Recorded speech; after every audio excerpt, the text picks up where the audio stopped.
Hello எல்லாருக்கும் வணக்கம். பிறந்த நாள் அதுவுமா வந்துட்டு உங்களால என்ன பண்ண முடியுமோ அத பண்ணிட்டீங்கடா அப்படின்னு சொல்லிட்டு தனுஷ் செம கடுப்பாயிருப்பார் பொழுது. என்ன மேட்டர் அப்படின்னு சொல்லி பார்த்தீங்கன்னா, தனுஷ்க்கு நேத்து தான் 41வது பிறந்த நாள் கொண்டாடப்பட்டுச்சு. எப்பவுமே வந்துட்டு வழக்கமா ஏதாவது ஷூட்டிங்ல இருப்பாரு. அப்படி இல்லன்னா பசங்களோட எங்கேயாவது வெளிய போயிருப்பாரு. ஆனா இந்த டைம் பாருங்களேன், போயஸ் கார்டன் வீட்டுக்குள்ள இருந்திருக்கிறாரு. ஸோ இதனால வந்துட்டு இவர பார்க்கலாம் அப்படின்னு சொல்லிட்டு இவங்க ரசிகர்கள் எல்லாமே ஒரு பெரிய கூட்டம் வந்துட்டு போயஸ் கார்டன் சந்துல வந்துருச்சு. எப்பவுமே வந்து நம்ம சூப்பர் ஸ்டார் ரஜினி சாருக்கு தான் வந்துட்டு போயஸ் கார்டன்ல பிறந்த நாள் அதுவும் வந்தா கூட்டம் சேரும். பட் இந்த முறை வந்துட்டு இவருக்கு சேர்ந்துருச்சுங்க.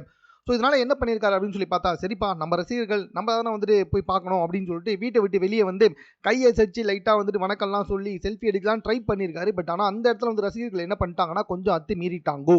ஸோ பயங்கரமாக வந்துட்டு இவரை ஃபோட்டோ எடுக்கணும், இவரை வீடியோ எடுக்கணும், இவர் கூட சேர்ந்து ஃபோட்டோ எடுக்கணும் அப்படின்னு சொல்லிட்டு முட்டி மோதி வந்த ரசிகர்களை அவங்களுடைய பாடி கார்ட்ஸ் இருப்பாங்கல்ல, பாடி கார்ட்ஸ்னா வந்துட்டு கார்ட்ஸ் இருப்பாங்கல்ல, அவங்களே வந்துட்டு லைட்டாக விலக்கி விட்டுருக்காங்க. பட் இருந்தாலும் கூட்டம் வந்துட்டு அலமோடுறதுனால வேற வழியே இல்லாமல் தனுஷே வந்துட்டு பாப்பா அப்படின்னு சொல்லிட்டு லைட்டாக வந்துட்டு தள்ளி தள்ளி விட்டுருக்காப்புல. தள்ளி விடல. ஸோ கூட்டம் அலமோன காரணத்தினால அவருக்கே என்ன பண்ணுறதுனே தெரியல. அவரே வந்துட்டு அந்த கூட்டத்தை வந்துட்டு கொஞ்சம் சமாதானப்படுத்த ட்ரை பண்ணியிருக்காரு. பட் அதையும் மீறி அத்துமீறி அவரை வந்துட்டு ஃபோட்டோ எடுக்கணும், வீடியோ எடுக்கணும்னு சொல்லிட்டு தள்ளுமுள்ளி ஏற்பட்டிருக்கு. அந்த இடத்துல லைட்டாக வந்துட்டு கொஞ்சம் சலசலப்பாகி போச்சு. 41வது பிறந்த நாள் அந்த ஆளுக்கு கொஞ்சம் நிம்மதியாக இருந்திருக்கலாம் வீட்டில். அதை விட்டுட்டு ரசிகர்கள் இப்படி பண்ணுறது சரியில்லை அப்படின்னு சொல்லிட்டு பல பேர் கமெண்ட் பண்ணி வந்துட்டு இருக்காங்க. என்னுடைய பர்சனல் ஒப்பீனியன் என்ன அப்படின்னு சொல்லி பார்த்தீங்கன்னா, நமக்கு பிடிச்ச ஹீரோவை திரையில பார்த்து மட்டும் ரசிக்கலாம், ஓகே ஃபைன்.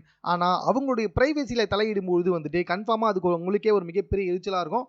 ஆஸ் அ ஃபேன்ஸா அவங்களுக்கு நம்ம பண்ற ஒரே பெரிய விஷயம் என்னன்னா, இது மாதிரி பப்ளிக்ல பார்க்குறப்போ அவங்கள வந்துட்டு பயங்கரமா தொல்ல பண்ணாம இருக்கிறது மட்டும் தான் நான் நினைக்கிறேன். ஸோ நீங்க என்ன நினைக்கிறீங்கன்றத கமெண்ட்ல தெரியப்படுத்துங்க. மேலும் இது போன்ற செய்திகளை உடனுக்குடன் தெரிந்து கொள்வதற்கு நம்ம சென்னை சேனலை சப்ஸ்கிரைப் பண்ணுங்க.